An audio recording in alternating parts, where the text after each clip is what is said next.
Good morning students. आज हम लोग नेक्स्ट चैप्टर स्टार्ट करेंगे एनिमल किंगडम।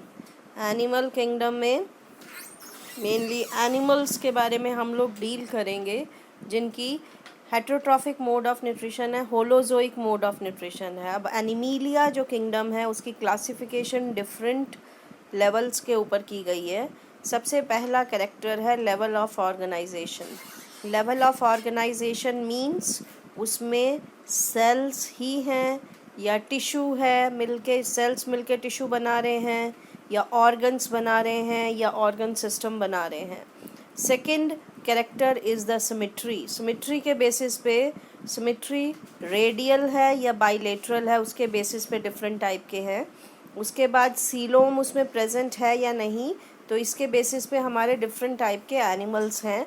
ये हम आपका बाद में करेंगे, पहले हम इन टर्मिनोलॉजी से फैमिलियर होते हैं। तो सबसे पहले बेसिस फॉर क्लासिफिकेशन। सबसे पहला basis for classification is the arrangement of sales.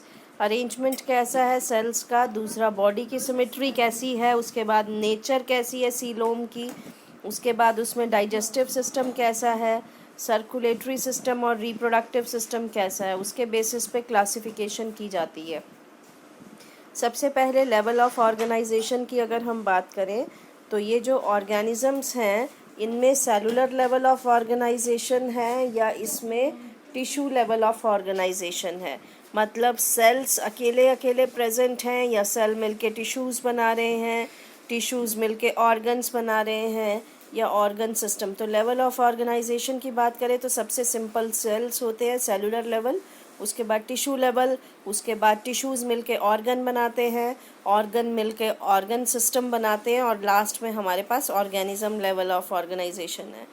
अब इसके बाद यहाँ पे दिया गया है animals like Annelida, Arthropoda, Mollusca and Echinodermata and Chordata, they have organ associated to form organ system. जैसा मैंने आपको बताया, तो इसमें organ system level of organisation है। अब digestive system, second characteristic feature is the digestive system. Digestive system इसमें कैसा है, कंप्लीट है या इनकम्प्लीट। कंप्लीट डाइजेस्टिव सिस्टम वो होता है कि जिसमें माउथ और एनस दो ओपनिंग है। माउथ के थ्रू खाना अंदर जाएगा, एनस के थ्रू खाना बाहर जाएगा। और इसके अलावा एक और होता है जिसको बोलते हैं incomplete digestive system. Incomplete digestive system जिसमें माउथ और एनस सिंगल ओपनिंग है, खाना भी उसी ओपनिंग से आता है, वेस्ट मटेरियल भी उसी ओपनिंग से बाहर जाता है, तो इसको इनकम्प्लीट डाइजेस्टिव सिस्टम कहते हैं। लोअर ऑर्गेनिजम्स में we have incomplete digestive system, और जो हायर ऑर्गेनिज्म है उसमें हम लोगों के पास कंप्लीट डाइजेस्टिव सिस्टम है। उसके बाद हम सर्कुलेटरी सिस्टम की बात करें जिसमें ब्लड और हमारा हार्ट आता है, तो दो तरह का सर्कुलेटरी सिस्टम है। ओपन टाइप का जिसमें कि ब्लड खुली स्पेस में मूव करता है, ओपन स्पेस में मूव करता है, और क्लोज टाइप का सर्कुलेटरी सिस्टम जिसमें ब्लड वेसल्स में मूव करता है, आर्टरीज, वेन्स और कैपिलरीज में मूव करता है।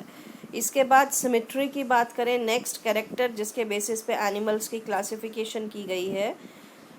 एसिमेट्रिकल होते हैं कुछ एनिमल्स। एसिमेट्री मतलब उसमें कोई भी सिमेट्री नहीं होती है, कहीं से भी उनको तोड़ोगे काटोगे तो दो इक्वल हाफ में नहीं कटेगा। तो जैसे ये आपको दिखाए हैं, ये सभी एनिमल्स स्पॉन्जीज एसिमेट्रिक हैं। दूसरा आपका रेडियल सिमेट्री आती है। रेडियल सिमेट्री मतलब ऑर्गेनिज्म सर्कुलर हैं, गोल है, उनको किसी भी रेडियस में से काटोगे तो दो इक्वल हाफ में टूटेगा। इसमें आपका सीलेंट्रेटा और टीनोफोरा और इकाइनोडर्मेटा के मेंबर आते हैं। ये ऊपर जो फोटोग्राफ आपको दिखाई है that is a radial symmetry, कहीं से भी काटोगे तो दो इक्वल हाफ में कट जाएगा। इस नेक्स्ट हमारे पास बाइलेटरल सिमेट्री है। बाइलेटरल सिमेट्री होती है कि सिर्फ एक मिड लाइन के अलोंग ही वो दो इक्वल हाफ में कटते हैं, इसके अलावा कहीं से भी दो इक्वल हाफ में नहीं कटते। एनिलिडा, आर्थ्रोपोडा इसके मेंबर हैं जिसमें कि आपकी बाइलेटरल सिमेट्री होती है। नेक्स्ट आपका जो है organism, whether they are diploblastic और ट्रिप्लोब्लास्टिक। डिप्लोब्लास्टिक होता है बेटा एनिमल्स शुरू में जाइगोट बनता है, जाइगोट में डिवीजन होके आपके डिफरेंट सेल्स बनते हैं। तो अब सेल्स अपने आप को शुरू में डिफरेंट लेयर्स में अरेंज करते हैं। अगर सिर्फ 2 लेयर्स हैं तो उसको डिप्लोब्लास्टिक कहते हैं, और अगर 3 लेयर हैं तो उसको ट्रिप्लोब्लास्टिक कहते हैं। तो डिप्लोब्लास्टिक में एक्सटर्नल एक्टोडर्म और अंदर एंडोडर्म होती है, और जो ट्रिप्लोब्लास्टिक है उसमें एक्टोडर्म, एंडोडर्म और मीजोडर्म 3 लेयर्स होती हैं। तो depending upon weather animal diploblastic हैं या डिप्लोब्लास्टिक। तो डिप्लोब्लास्टिक में आपके सीलन ट्रेट्स आते हैं, और जो ट्रिप्लोब्लास्टिक है हायर एनिमल सारे ट्रिप्लोब्लास्टिक होते हैं, जिसमें एक्टोडर्म, एंडोडर्म और मीजोडर्म होती है, 3 लेयर्स होती हैं। तो प्लेटीहेल्मिन्थीस से कॉर्डेट तक सभी के सभी ट्रिप्लोब्लास्टिक एनिमल्स होते हैं। अब इसमें नेक्स्ट कैरेक्टर जिसके बेसिस पे क्लासिफिकेशन की जाती है, that is the coelom, a cavity present in the body. इसको क्या कहा जाता है? सीलोम कहते हैं। अब ये cavity it can be true coelom, इनको सीलोमेट एनिमल्स कहते हैं। ट्रू सीलोम वालों को सीलोमेट, ट्रू सीलोम वो होती है बेटा जिसको कि बॉडी कैविटी जो मीजोडर्म से लाइंड होती है। अभी हमने 3 जर्म लेयर की जो शुरू में बनते हैं, एक्टोडर्म, मीजोडर्म और एंडोडर्म। अगर बॉडी कैविटी को मीजोडर्म कवर कर रही है तो हम उसको बोलते हैं ट्रू सीलोमेट एनिमल्स। अगर वो उसमें सीलोम एब्सेंट है तो हम उसको ए सीलोमेट कहते हैं, और अगर सीलोम को मीजोडर्म कवर नहीं कर रही है तो हम उसको स्यूडो सीलोमेट कहते हैं।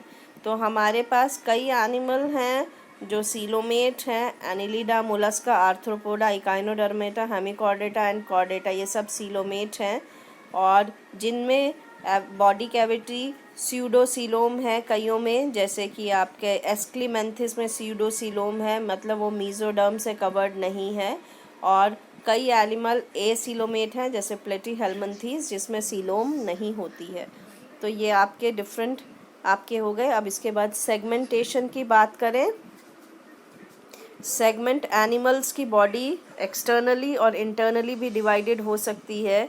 छोटी छोटी सेगमेंट्स हैं।